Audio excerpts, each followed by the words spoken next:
Pendidikan adalah senjata paling ampuh untuk mengubah dunia.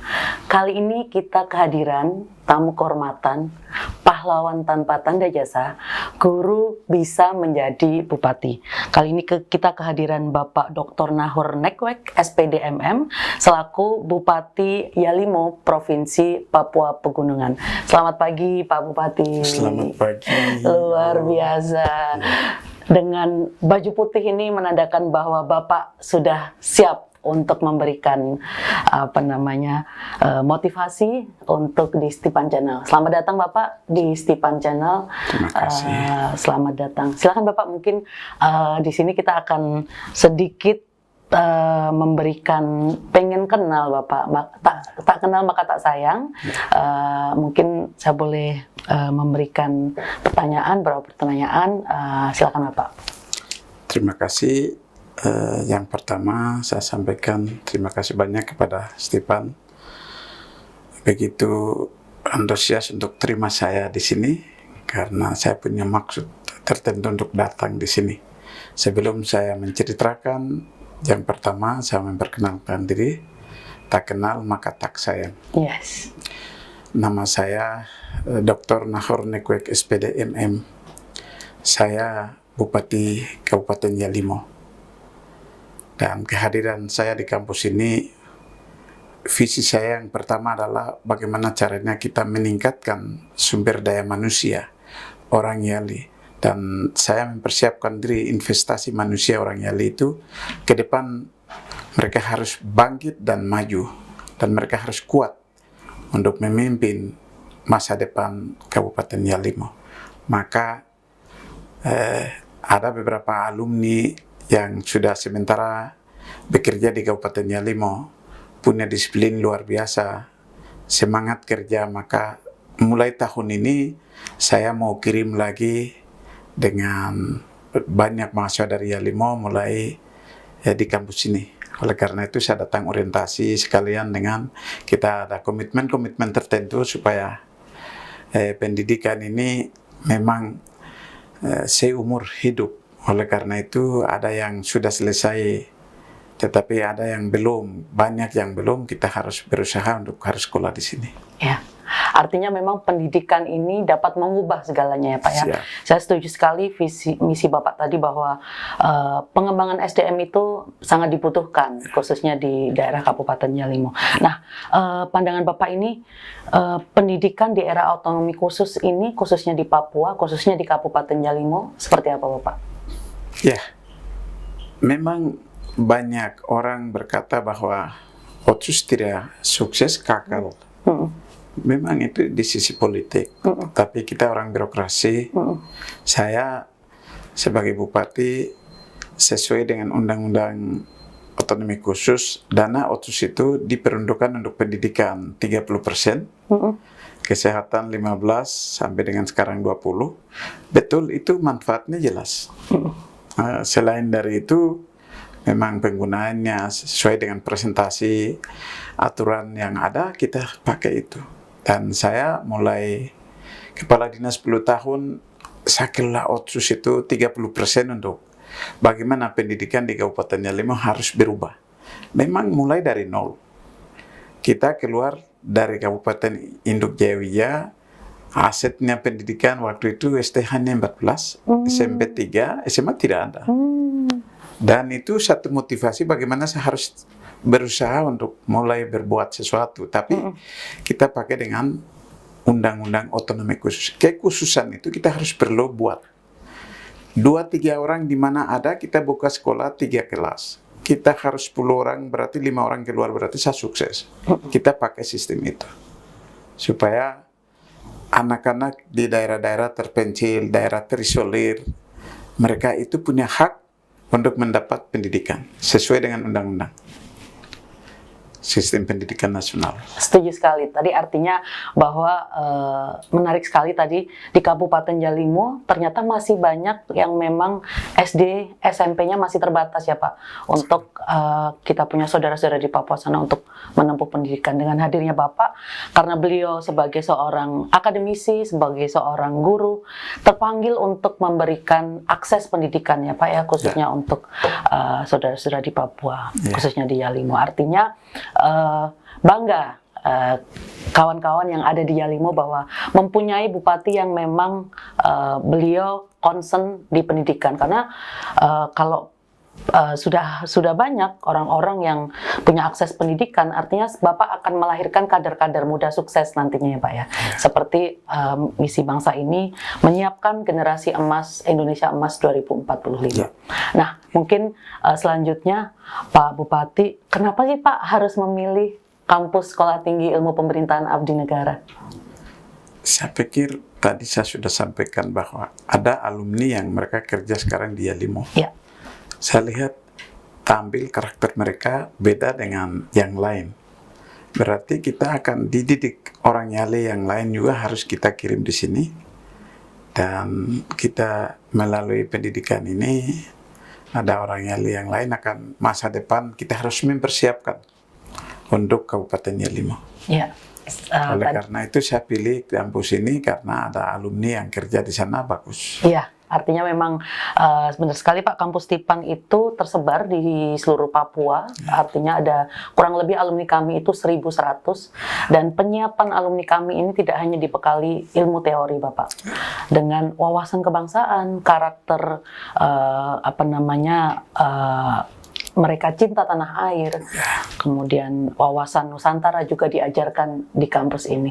Nah, mungkin kemarin Pak saya sempat melihatlah berita yang ada di media bahwa tanggal 17 Agustus ini masih dalam rangka kemerdekaan Pak Bupati, bahwa Pak Bupati ini ternyata kemarin memberikan penghargaan atau memberikan SK ya seperti itu untuk tenaga K2, benar nggak Pak? Ini mungkin sebagai konfirmasi, kurang lebih 500 tenaga K2 di Kabupaten Yalimo. Nah, seperti apa itu Pak? Ya, memang itu secara emosional, proses K2 itu bukan waktu cukup lama. Ya. Masa kepemimpinan Bapak Bupati Lakius Peong sampai dengan kemarin masa saya sudah selesai, dan cukup lama masyarakat Papua lebih umum, tapi khusus Kabupaten Yalimo tunggu. Jadi begitu 17 Agustus kami berikan hadiah kepada masyarakat di Yalimo, karena tanggal 17 Agustus itu merupakan hari kemerdekaan bangsa Indonesia, termasuk kami di Yalimo. Maka kita juga berikan, saya mewakili pemerintah Republik Indonesia ini, saya berikan sesuatu supaya mereka juga, pemerintahan ini, kemudian hari ulang tahun kemerdekaan Republik Indonesia yang ke-79 ini, kami dapat satu penghormatan begitu. Oleh karena itu, hari itu kami setelah bagi, saya bilang Kepala BKT STM, saya kira bagi hari ini juga supaya hari Senin mereka langsung lapor ke masing-masing dinas, supaya mereka punya gaji dan lain proses cepat begitu. Jadi termasuk di Papua Pegunungan, kami Kabupaten Yalimo SK K2 itu kami sudah bagi, dan sekarang proses itu kami termasuk pertama. Iya. Jadi saat itu saya sampaikan, silakan jalan. Kita tidak boleh proses rapat dulu pertemuan, tapi kasihan tunggu barang ini bertahun-tahun. Iya. Maka ada buat sesuatu sedikit untuk menurunkan emosi mereka itu, supaya ada muncul senang kepada pemerintah juga, NKRI ini. NKRI ini bangga, artinya bangga. Yang kemarin itu mereka punya juga tiket masa depan juga Bapak, ketika SK diberikan kepada 500 K2 itu, tenaga K2 itu luar biasa. Artinya saya melihat Pak Bupati ini sangat mulia, punya cita-cita dan punya misi juga untuk Kabupaten Yalimo. Apa sih Pak misi Bapak nih? Kan saya dengar juga, kami dengar Bapak maju lagi ya untuk Kabupaten Yalimo. Mungkin kami pengen tahu nih Pak, Kira-kira kan Bapak sudah banyak nih tadi melakukan perubahan-perubahan di Kabupaten Yalimo. Nah, misi apa sih atau yang menjadi program unggulan Pak Bupati untuk bisa melaju menjadi bupati kembali? Saya punya komitmen Yalimo bersatu, kita sejahterakan, kemudian melanjutkan visi yang pertama. Oleh karena itu, saya sampaikan kepada masyarakat umum Kabupaten Yalimo bahwa siapapun 2 atau 3 pasangan muncul, itu adalah orang Yalimo yang terbaik. Tetapi kembali ke masyarakat, pilih yang cocok untuk mensejahterakan, membangkitkan harga diri orang Yale. Oleh karena itu, misi kami yang pertama adalah bagaimana caranya meningkatkan sumber daya manusia, baik itu di bidang pendidikan, di bidang kesehatan, sampai ke perguruan tinggi. Dan itu merupakan salah satu komitmen bahwa investasi manusia, orang Yali ke depan harus kita siapkan investasi manusia. Supaya ke depan Yalimo ini bukan berakhir. Kami punya masa berakhir, mereka yang akan lanjutkan tongkat stafetnya. Oleh karena itu misi pertama itu.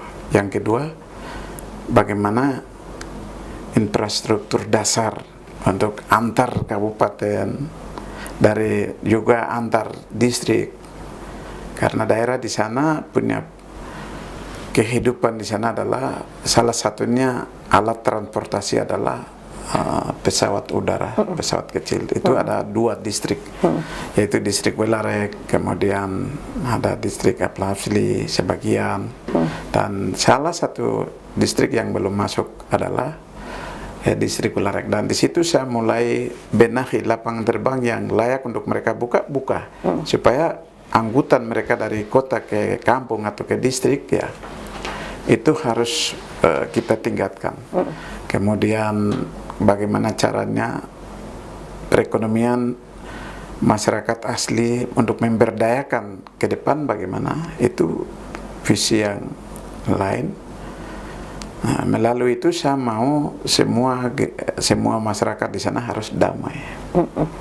Tidak bisa konflik biasa, tetapi tidak boleh konflik berpanjangan. Kita harus membawa damai untuk mereka harus hidup tenang.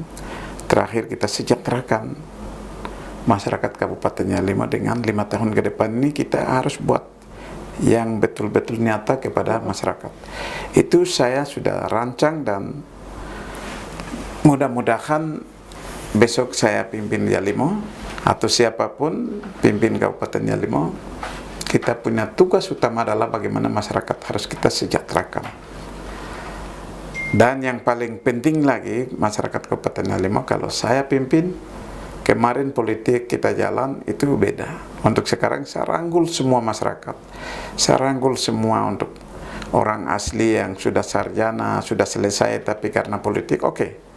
Tahun ini tahun pembangunan, bukan tahun politik. Tahun pembangunan berarti saya merangkul semua kita bekerja, membangun Yalimo 5 tahun ke depan. Itu punya harapan saya.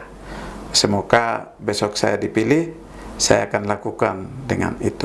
Dan satu poin penting lagi adalah bagaimana caranya saya harus mekarkan distrik di Kabupaten Yalimo dan kampung, karena saya pemerintahan, saya bupati aktif dan punya tanggung jawab. Januari kita harus lakukan dengan pemerintahan baru, kami mekarkan distrik, supaya melalui itu kami masing-masing akan membangun daerahnya. Kita tidak boleh ketergantungan kepada orang lain. Orang lain masuk duduk kerja, ini otsus, tapi kita belum lihat bagaimana otsus itu. Maka saya sedang berjuang itu untuk saya masyarakat, supaya masyarakat bisa senyum saya, berarti apa yang saya buat itu indah untuk mereka. Pikir itu. Luar biasa. Apa yang dibuat Pak Bupati ini harus indah di hati masyarakat Yalimo. Tadi saya sepakat Pak, Yalimo bersatu, Yalimo sejahtera, dan ciptakan Yalimo yang damai. Artinya 3 poin itu tadi kalau bisa disinergikan semuanya, misi ke depan yang Bapak akan memberikan perubahan-perubahan positif untuk Kabupaten Yalimo pastinya akan tercapai. Siap. Terima kasih Pak Bupati, sukses. Mudah-mudahan kita bertemu lagi di sini. Terima kasih. Bapak kembali menjadi Bupati Yalimo Terima ke depannya. Terima kasih. Terima kasih. Stipaners, mungkin sekian podcast kita pada pagi hari ini. Salam Stipan baru, Stipan maju. Terima kasih.